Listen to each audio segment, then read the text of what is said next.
매일 성경 묵상 나눔입니다. 11월 5일 금요일입니다. 오늘 묵상하는 본문은 사사기 2장 11절에서 23절입니다. 본문을 읽습니다. 이스라엘 자손이 여호와의 목전에 악을 행하여 바알들을 섬기며 애굽 땅에서 그들을 인도하여 내신 그들의 조상들의 하나님 여호와를 버리고 다른 신들 곧 그들의 주변에 있는 백성들의 신들을 따라 그들에게 절하여 여호와를 진노하시게 하였으되 곧 그들이 여호와를 버리고 바알과 아스다롯을 섬겼으므로 여호와께서 이스라엘에게 진노하사 노략하는 자의 손에 넘겨주사 그들이 노략을 당하게 하시며 또 주위에 있는 모든 대적의 손에 팔아 넘기심에 그들이 다시는 대적을 당하지 못하였으며 그들이 어디로 가든지 여호와의 손이 그들에게 재앙을 내리시니 곧 여호와께서 말씀하신 것과 같고 여호와께서 그들에게 맹세하신 것과 같아서 그들의 괴로움이 심하였더라.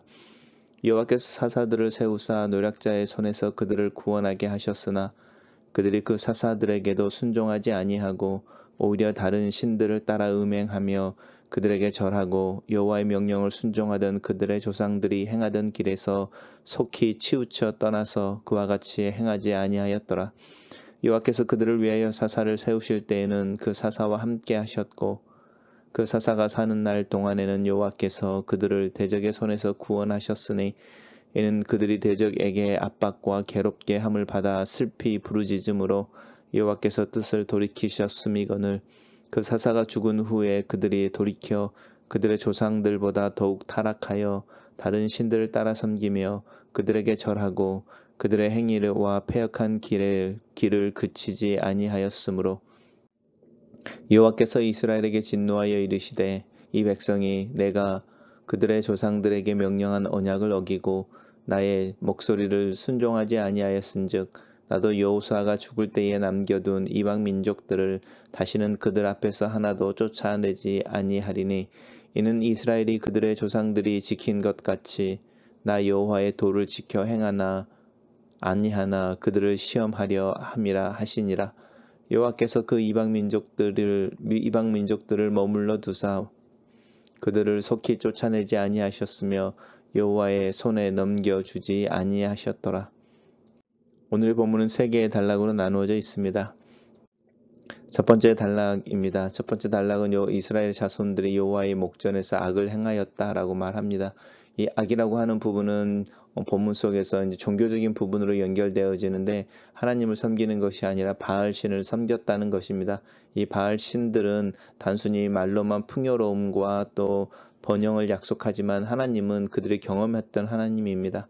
애굽 땅에서 그들을 인도하여 내신 그들의 조상의 여호와 하나님인데 이 자신들이 경험하고 또 간증할 수 있는 그 하나님을 섬기는 것이 아니라 그냥 단순히 풍요로움을 약속하는 그 신들을 섬기는데 그 신들의 대표적인 것이 바알과 아스다롯으로 나옵니다. 바알은 풍요를 이야기하는 신이고요. 아스다롯도 풍요를 이야기하는 신입니다. 이 둘은 부부로 알려져 있고 이 가나안 땅에 특별히 아람 족속들의 주신이라고 할 수 있습니다. 이 신들을 섬기는데 이 신들을 섬기는 방법은 사실은 단순히 어떤 축제나 또 제사를 드리는 것을 뛰어넘어서 이 신들을 자극하고 또 이 신들의 축복을 받기 위해 항상 이들을 경배하는 예배의 끝에는 성적인 타락이 있었습니다.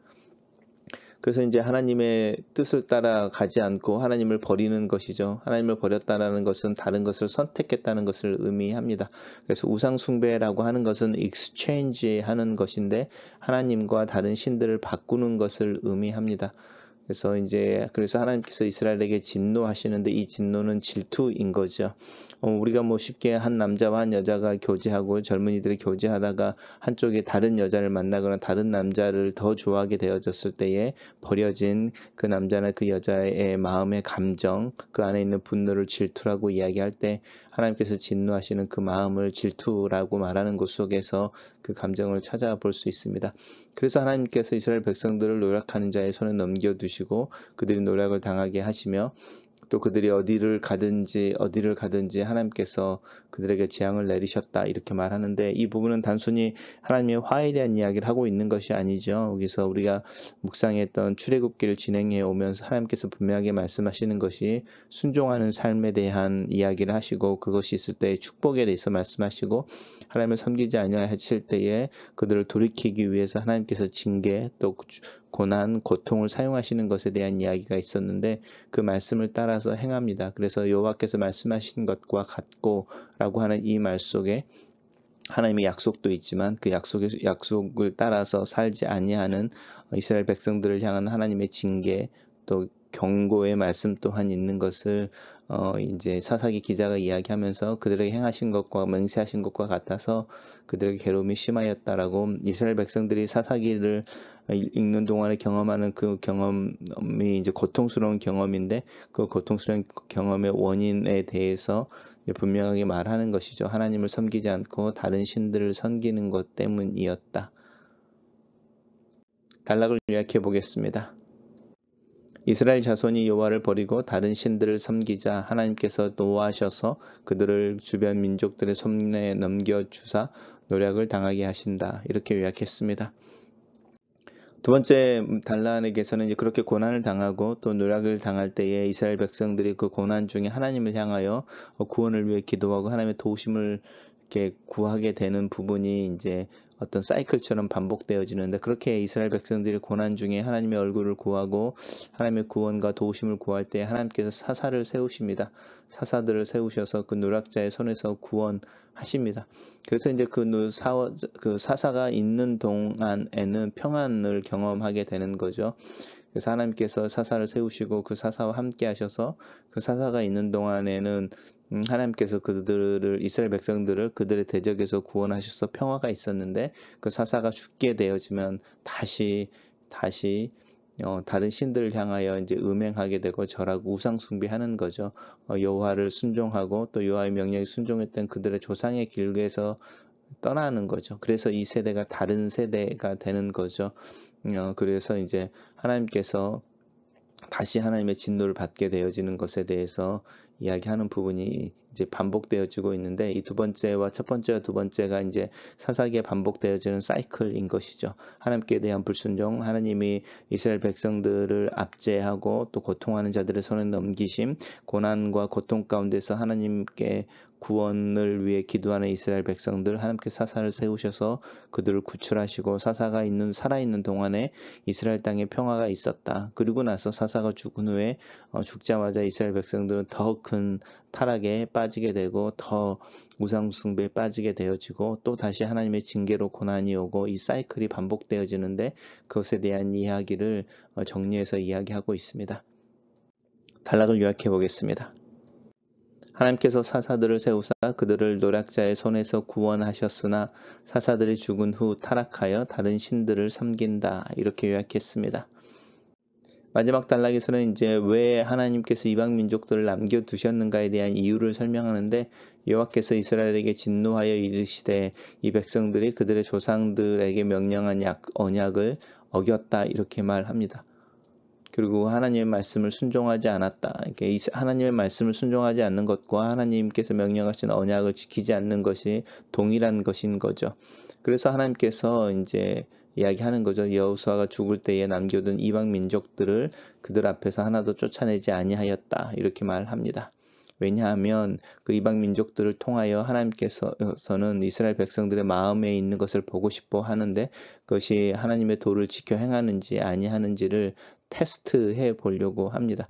이스라엘 백성들이 이제 지금 이 다른 세대의 조상이었던 광야를 살던 이스라엘 백성들은 그 광야 속에서 하나님의 어떤 테스트를 받게 되어집니다. 그들이 광야를 경험하면서 경험하게 됐던 목마름이라든지 여러 가지 고난스러운 상황들을 통해서 또 특별히 만나를 하루치만 거둬야 되는 그 상황 속에서 하나님을 얼마나 신뢰하는지의 모습들이 테스트 되어지고 또 하나님 앞에 칭찬과 또 징계를 받았던 것처럼 이 이방인 민족들이 가나안 땅에 이제 이스라엘 백성들과 더불어 있고 특별히 이스라엘을 사방으로 에워싸서 이민족들이 이렇게 놓여져 있는 그 상황들이 하나님께서 이스라엘 백성들의 마음이 어디에 있는지를 알길 원하시는 어떤 그 실험지와 같은 그런 도구로 사용되어지고 있다. 이렇게 이야기하고 있습니다. 단락을 요약해 보겠습니다.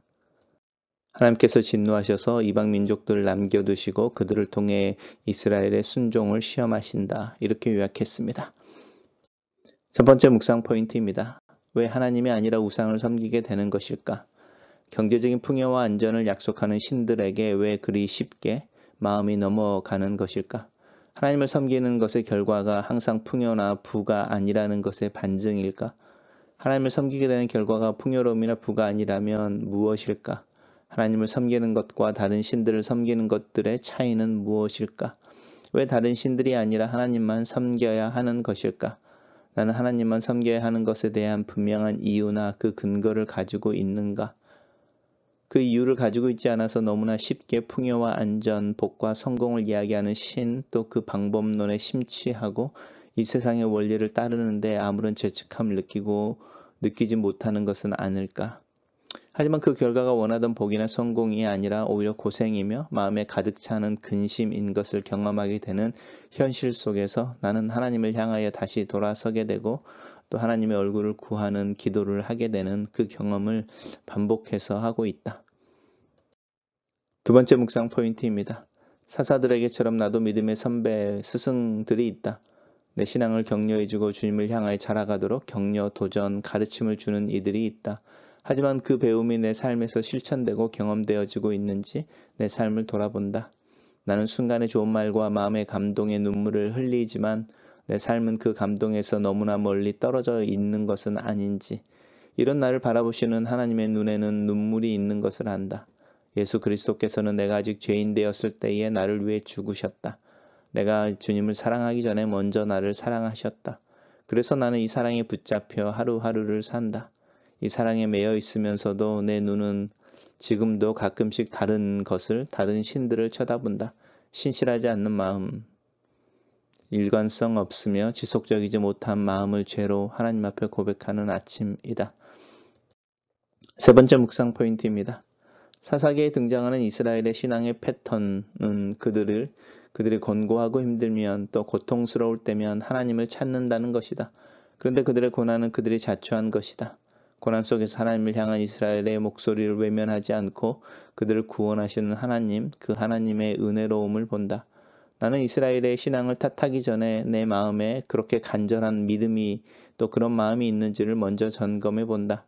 이스라엘 백성들처럼이라도 하나님을 찾고 하나님 앞에 통곡하고 하나님의 도우심을 구하는 기도의 삶을 살고 있는지, 축복이나 구복이라는 신앙이라는 말을 들을지라도 하나님 앞에 간절히 매달리는 믿음이 있는지, 혹시 내 신앙은 텅 빈 공허한 빈 깡통은 아닌지, 위기 때 하나님을 찾고 그것이 해결된 후에도 하나님을 의지하는 것이 참 신앙인 것이다. 간절함이 필요하다. 또 지속적인 충성스러운 마음이 필요하다. 글로 쓰는 기도입니다. 살아계신 하나님, 내 마음이 너무 쉽게 풍요와 부, 성공과 안락에 유혹됩니다.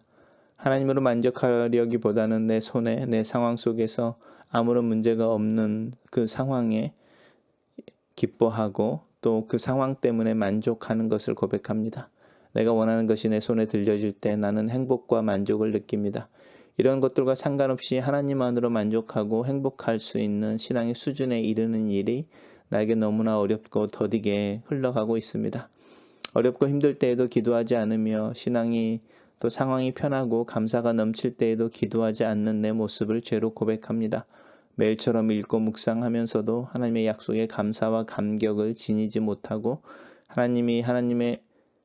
하나님께서 약속이 지금 여기서 새로운 모습으로 성취되어지기를 기도하고 실천하는 그 삶에 도전하지 않는 내 모습을 또한 죄로 고백합니다.